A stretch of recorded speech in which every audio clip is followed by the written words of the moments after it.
La primera charla de hoy, que va a estar a cargo del doctor Antonio Cubilla, es acerca del valor de la hipótesis científica. Y el doctor Antonio Cubilla es médico, docente e investigador, egresado de la Facultad de Ciencias Médicas de la Universidad Nacional de Asunción, 1968. Realizó residencias de patología en Florida y Nueva York, Estados Unidos. También fue profesor de la Universidad de Cornell en Nueva York. Se desempeñó como jefe de patología en el Instituto del Cáncer en Paraguay, jefe de la Cátedra de Anatomía Patológica de la Facultad de Ciencias Médicas de la Universidad Nacional de Asunción y fue nombrado profesor emérito de patología. Actualmente es director del Instituto de Patología e Investigación en Asunción, Paraguay. Ha impulsado el debate de la reforma universitaria en numerosos artículos, debates y charlas, abogando por un cambio estructural volcado hacia la investigación. Con ustedes, el doctor Antonio Cubilla. Doctor, levántese y hable de acá. Muchas gracias, Eduardo, por la presentación. Tengo mi charla, digamos, escrita y lastimosamente no voy a poder, digamos, hacerlo nada. Así que me van a disculpar que voy a tener que estar sentado. Y aparte me siento más cómodo también sentado. En primer término agradecer a APRA, no solamente por la invitación, sino por el gran trabajo que están haciendo, defendiendo a los valores del raciocinio, indirectamente o directamente defendiendo también el trabajo de los científicos. Eso realmente apreciamos. También agradecer a los organismos que auspician esta súper interesante reunión. La presentación va a ser algo técnica, pero muy relacionada con mi actividad y espero que algunos conceptos puedan serle útiles para su vida. Recuerdo que cuando a Popper, un filósofo de la ciencia, lo invitaron unos estudiantes, no se escucha bien acá, unos estudiantes de filosofía de la Universidad de Cambridge a hablar sobre metodología de la investigación. Él, ¿verdad?, que pasó toda su vida estudiando este tema, dijo, esta va a ser la clase más corta que he dado, porque sencillamente no existe tal cosa como los métodos de investigación. Y terminó la clase. El mensaje fue, por supuesto, bien fuerte. Las interpretaciones sobre la metodología de la investigación son variadas y son controversiales, ¿por qué no? Sobre todo hoy, con un irracionalismo emergente, reemergente realmente. Un extremo, por ejemplo, de este debate afirma que la ciencia se terminó, que hay libros sobre el fin de la ciencia. Hay otros que niegan a la ciencia como un compartimiento especial del conocimiento. Miran a la ciencia desde afuera generalmente y no son científicos. La miran desde la historia, desde la filosofía, el nuevo campo que se llama crítica cultural o el mero atrevimiento intelectual. La consideran como constructos, con narraciones que no son diferentes que la astrología, que la quiromancia, que la religión u otras disciplinas, digamos, no racionales. Pero desde adentro los científicos la miran de otra manera. Irrita a los detractores, a estos detractores, el que los científicos realmente no se interesen en general en reflexionar sobre su propia disciplina. Hay algunas excepciones, una gran excepción es el profesor Peter Medawar, que me tocó, digamos, conocerlo, y que es aquel médico hindú inglés que descubrió la tolerancia inmunológica, que hizo posible los trasplantes. Pero es cierto, los científicos no demuestran un interés especial tampoco en los métodos que utilizan para alcanzar sus verdades. Es porque están ocupados haciendo ciencia e inventando sus métodos en cada estudio que realizan libremente. No hay mayor libertad que el ejercicio de la ciencia. Tampoco realmente les gusta a los científicos que les recuerden que no manejan verdades absolutas, porque ellos lo saben. Este concepto forma parte, digamos, de su quehacer diario. Porque estudiando a los científicos en acción, como hizo Bruno Latour cuando se internó, ¿verdad?, en un laboratorio de patología en La Joya, que los filósofos desarrollan sus ideas sobre los métodos y sobre la ciencia, y no al revés. Entonces, no son los científicos quienes deberían embarcarse en estas discusiones, salvo como ejercicios de cultura. Eso es lo que voy a tratar de intentar con las siguientes palabras. Ahí están más o menos los tópicos que vamos a ir tocando. No podía evitar hablar de los cursos de metodología de la investigación. No conozco grandes investigadores ni medianos que hayan desarrollado su interés en las ciencias asistiendo a cursos de metodología.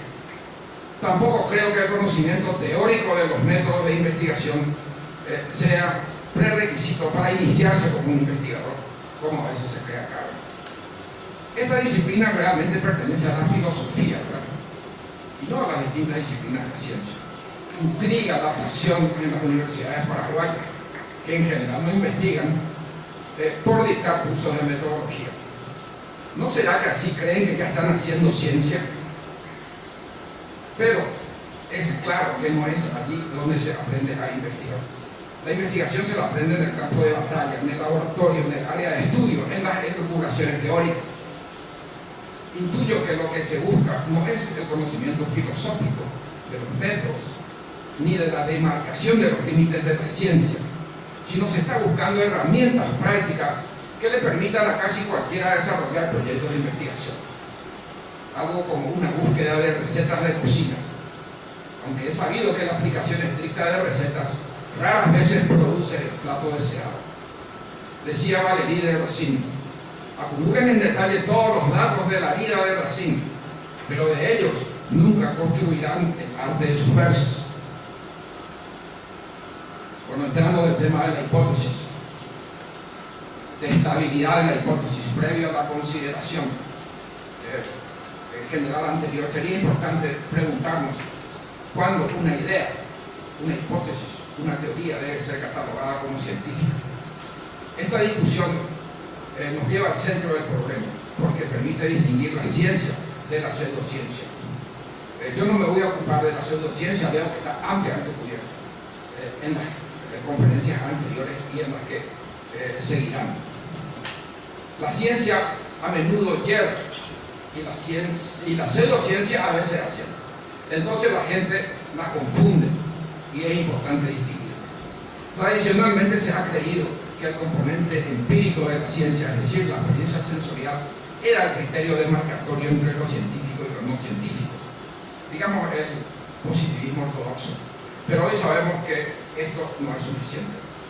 Clásicamente se mencionaba como el inicio del proceso científico a la observación del fenómeno y por inducción, inferencia de un nuevo conocimiento de mayor generalidad. La posición baconiana, digamos, Bacon, que tanto hizo por la ciencia, ¿verdad?, equivocó, digamos, uno de los aspectos epistemológicos, uno de los aspectos, en muchas cosas tuvo razón.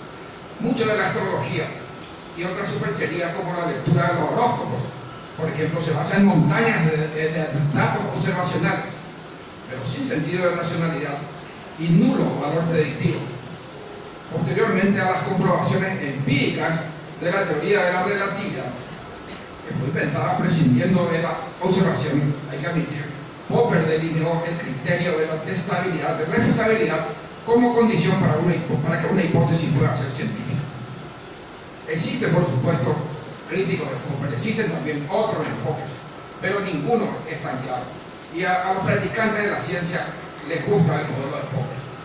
Y es el que yo he elegido, ¿verdad?, y el que les voy a presentar hoy. Bueno, entonces existirían dos mecanismos generales en el proceso de la investigación científica. El uno, el inductivo clásico de tradición baconiana que hablamos, y el otro, el hipotético deductivo ideado por Popper. En este último proceso, la idea, es decir, la hipótesis, es a priorística y es la cabeza del proceso. A A partir de esta idea, que es conjetural y sin rigor, deviene el análisis deductivo más riguroso para demostrar su consistencia mediante su testabilidad observacional o experimental.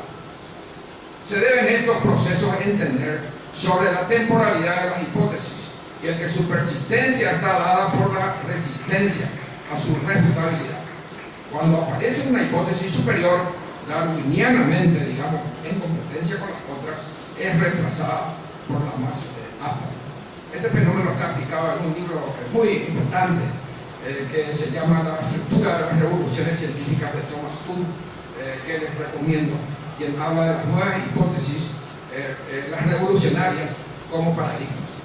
También habla de la ciencia de todos los días, la pequeña ciencia, ¿verdad? Aquella que evoluciona por acumulación y no por revolución. A veces se malinterpretó a Kuhn, él mismo salió a defenderse en otro libro diciendo que él no es un detractor de la ciencia, él simplemente dice que la revolución, digamos, no tiene historia anterior, pero la ciencia de todos los días es acumulativa. Son dos conceptos muy críticos y de mucho debate conceptual en este momento, y que también llegó casi a un nivel de ideologización, cosa que trataremos de evitar en esta presentación que queremos que sea un poquito más escéntrica. Pero, ¿qué es la hipótesis? La hipótesis es una idea a priorística, es decir, no se impone como consecuencia de los hechos ni de los datos, sino que es inventada. Decía Einstein, las teorías no nacen de los datos de observación, se las inventan. Podemos ensayar también una definición con Mario Bunge, que dice que es una proposición fáctica general susceptible de ser testada o verificada. En pocas palabras, está todo dicho ahí. Hay términos menos rigurosos relacionados con el concepto de hipótesis, que también son muy importantes. Estos son las conjeturas, las corazonadas, las sospechas, las suposiciones, las presunciones. Los científicos practicantes están todo el tiempo manejando estos conceptos de menor rigor. Estas se diferencian, digamos, de aquellas de las anteriores, que son menos estructuradas, menos elaboradas, pero muchas veces son, no siempre, el inicio de un proceso que puede llevar a la consolidación de la hipótesis y, digamos, y que la hipótesis adquiera a nivel científico. Las hipótesis, no hay que olvidar, son ideas nuevas. Si están concatenadas con otras y esta suma es de mayor generalidad, se convierten en teorías. Y si estas teorías a su vez se relacionan con otras teorías, y con estas siendo la suma de mayor generalidad, entonces se convierten en leyes científicas. Ese sería el proceso. Usamos la palabra hipótesis para, digamos, la idea más específica, más pequeña, la herramienta común del quehacer científico diario. Hay un elemento esencial en la hipótesis que a veces se olvida, y es su originalidad. Ella representa el intento del investigador de explicar un fenómeno prediciendo el resultado final del proceso de investigación. Es decir, en la hipótesis está más o menos contenida la posible respuesta de la pregunta de investigación. De ahí la humildad, digamos, de la ciencia, que no pretende ir más allá de lo que puede. Bueno, describiendo algunas características de las hipótesis. Estas deben ser enunciadas con mucha claridad, deben ser breves, expresar la relación entre dos variables y sobre todo ser sujetas de verificación, es decir, ser testables. Para diferenciarlas de las ideas triviales, deben ser apoyadas por una racionalidad rigurosa que deriva de la teoría, la investigación o la experiencia personal. Las predicciones científicas no ocurren en un vacío aislado de la experiencia, de teorías científicas o de la masa del conocimiento científico, como se llama, normalmente solemos decir, el estado del arte de la disciplina. Es un frecuente error de investigadores o de pseudo-investigadores de enfocar un área sin la preparación debida. Fatalmente terminan repitiendo sin realizar una contribución original. Las buenas hipótesis son pensamientos sistémicos a priorísticos. Pueden haber hipótesis a posteriori, pero tienen menor potencia por inferencia del análisis de datos observacionales. Son típicas en la parte médica de los estudios epidemiológicos, o luego de encuestas, surveys, donde se manejan muchos datos. Las hipótesis, además de ser novedosas, deben ser relevantes en el sentido de tener un impacto. Puede ser un impacto social, porque no, ¿verdad? Pero el mayor impacto de una hipótesis es que puede abrir caminos para nuevos estudios, es decir, abre nuevos caminos de investigación. Pero, ¿cómo inventar las hipótesis? Existe una técnica para esto. ¿Cómo puede el investigador profesional o el estudiante aprender a descubrir?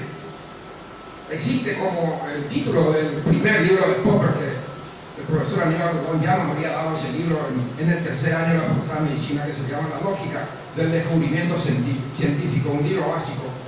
Existe una lógica para generar hipótesis. Lastimosamente, la falibilidad de las hipótesis contradice esa posibilidad. No se puede establecer recetas o reglas categóricas que garanticen el descubrimiento. Además, las hipótesis pueden provenir de razonamientos deductivos, inductivos, analógicos, y esto depende más bien del estilo del investigador. Por eso es que iniciamos la charla diciendo que no existen realmente métodos reales de investigación. Todo vale, todo lo que se pueda hacer para descubrir vale. Sin embargo, existen algunas características que podrían eventualmente ayudar a la generación de las hipótesis. Y estas son, como habíamos dicho ya, repito, el dominio de la disciplina y de su técnica, el conocimiento de su historia, la experiencia crítica del conocimiento del presente y del pasado, el reordenamiento de los datos conocidos, la focalización en el área, la supresión de factores imaginarios para descubrir otras variables, la reducción del campo para aislar variables, de ahí la crítica a la actividad científica del reduccionista. Por supuesto que es reduccionista en muchos aspectos. No hay otra manera, digamos, de hacer que el experimento sea repetible, ¿verdad? Y que sea fiable y que sea una verdadera evidencia científica. No hay nada malo con el reduccionismo. La suma de hallazgos, digamos, de hallazgos científicos realizados mediante el reduccionismo, al final generan conceptos generales de mucho valor. El cambio de representación para buscar analogías, el enfoque interdisciplinario está tan de moda, la búsqueda de discordancias o anomalías, el estudio de las asimetrías. Esas son cuestiones fundamentales. Cuando un experimento sale mal, cuando una observación contradice otra, hay algo que no encaja. Eso es mucho más importante que encontrar algo que encaja. A veces los científicos no se dan cuenta que en esa anomalía está el gran descubrimiento. Pero también, y más que nada, la imaginación y el espíritu crítico. Bueno, respecto a los criterios para demarcar las hipótesis, una vez que esté determinada, se debe determinar si es válida científicamente. Hay un libro muy importante de un estudioso filósofo de la ciencia que se llama Francisco Ayala, creo que está en la Universidad de San Francisco en California, él es español. Existen 4 actividades, dice él, a ser realizadas al respecto. Primero, demostrar la consistencia interna de la hipótesis, es decir, que su lógica sea coherente y clara. Segundo, se debe determinar el poder explicativo de la hipótesis, es decir, si hace al fenómeno observado inteligible en algún sentido y si ayuda a comprender si el fenómeno ocurre realmente como se lo observa. Una hipótesis tautológica, es decir, repetitiva y centrada en sí misma, no tiene valor porque no explica. Tercero, la hipótesis debe ser evaluada desde el punto de vista de su relación con el conocimiento existente. Está como dependiente, atado, ¿verdad? Eso está en punto también. Es decir, debe ser consistente con otras hipótesis y teorías aceptadas en el momento y que estén relacionadas en el campo particular de estudio. Debe además determinarse si esta nueva hipótesis representa un avance sobre las alternativas ya existentes. Cuarto, probablemente la más importante y tiene que ver con la prueba a que debe someterse una hipótesis. Deben ser probadas empíricamente, indagando si las predicciones del mundo de la experiencia derivadas como consecuencia lógica de las hipótesis concuerdan con los datos observacionales. Este elemento diferencia a las hipótesis científicas empíricas de otras formas de conocimiento y tienen que ver con la posibilidad de testabilidad, refutabilidad que mencionamos antes en el concepto popperiano. Este es el concepto de demarcación de la ciencia empírica con otras formas de conocimiento y sobre todo con la pseudociencia que ha sido y está siendo ampliamente tratada en este simposio. Bueno, para ir, digamos, yendo hacia la parte final, hay algo que es muy interesante y tiene que ver con, llamémosle la psicología del descubrimiento o la creatividad científica. Mucho se ha dicho sobre esto, pero hasta ahora no ha sido superado el clásico autoestudio del gran matemático francés Poincaré, quien él había pensado en la teoría de la relatividad junto a Einstein, era contemporáneo con Einstein, y por algún motivo no había publicado, y le ganó, digamos, Einstein en la publicación, pero él había pensado sobre la teoría de la relatividad. Él dijo, describió, digamos, el proceso que se produce en la cabeza del investigador para el momento que ocurre el descubrimiento. Dice que el momento de la generación de la idea contempla aspectos estéticos e inconscientes y que en general implica una totalidad sistémica, es decir, la idea viene redonda, no es que viene por partes, cuando viene. Un poco se parece en ese aspecto a la creatividad artística, que generalmente también está concebida con un criterio, digamos, casi político en el momento de la creatividad. Eso lo decía también Pablo Picasso. Ella sabía lo que iba a producir, en su cabeza ya estaba todo y ya le tomaba tiempo ir desarrollando los detalles artesanales. Decía Poincaré que sin poder resolver un problema de matemáticas estaba él una mañana temprano caminando por la playa sin pensar en nada en particular, cuando súbitamente le apareció una nueva idea de algo que él estaba trabajando hacía años. Le vino la idea como un relámpago, breve, bella, instantánea y completa. De estas observaciones, entonces, y de sus reflexiones, se podría establecer las etapas, digamos, en el proceso de la creatividad científica. Primero, una fase que es consciente y que es racional y que tiene que ver con la acumulación de datos y de desarrollar la experiencia. Como les había dicho antes, de conocer el campo. No puede un científico, digamos, no conocer el campo, de lo contrario cualquiera va a poder hacer esa ciencia. Segundo, una etapa subconsciente y de procesamiento subliminal. Un largo tiempo de trabajo y descanso, diríamos como un periodo de latencia o un periodo de hibernación. Tercero, la fase de iluminación o revelación. Son términos geográficos, es cierto, pero simplemente son una coincidencia. No pretendemos, digamos, que la ciencia tenga el mismo nivel de exageración que se usa para la religión. La aparición brusca de la idea o la hipótesis. Y por último, la verificación. El componente sociológico también de la hipótesis tiene que ver con el ambiente y de qué manera éste puede influir en la preferencia de unas hipótesis sobre otras. Se ha magnificado este componente en estudios de crítica cultural reciente, pero realmente la cabeza del científico no funciona necesariamente de acuerdo a, digamos, a los imperativos sociales. Funciona de acuerdo a sus propios imperativos que tienen que ver sobre todo con la necesidad que él tiene para descubrir una cosa que no está previamente descrita. Eso es mucho más fuerte que, me parece a mí, la influencia social.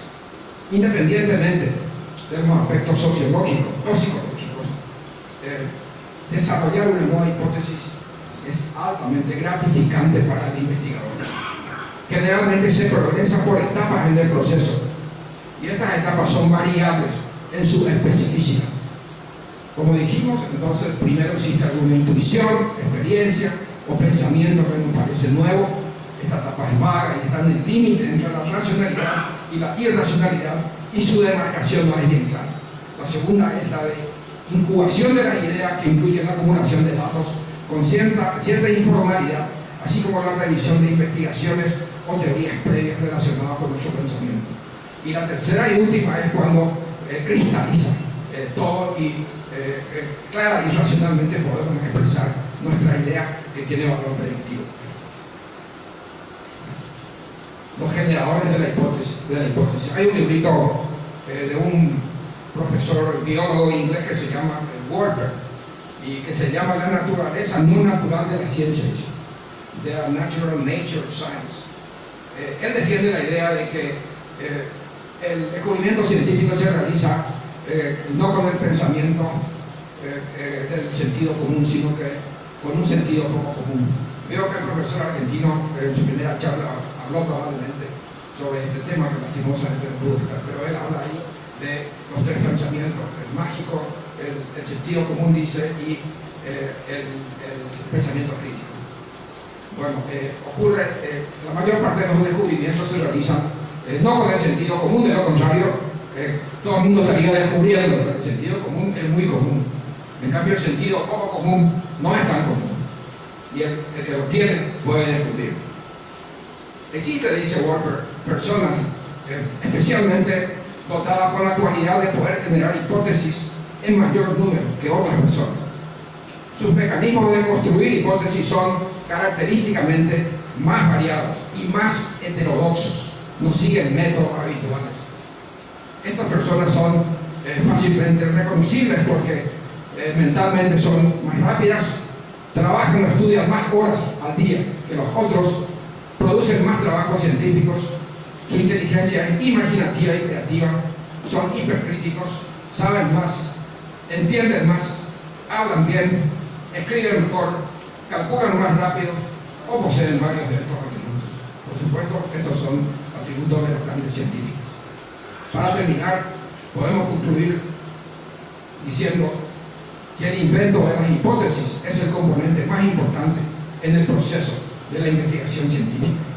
Tiene que ver con la originalidad estructurada con el rigor de la ciencia. Sin él no habrá ciencia nueva ni avance del conocimiento. Muchas gracias.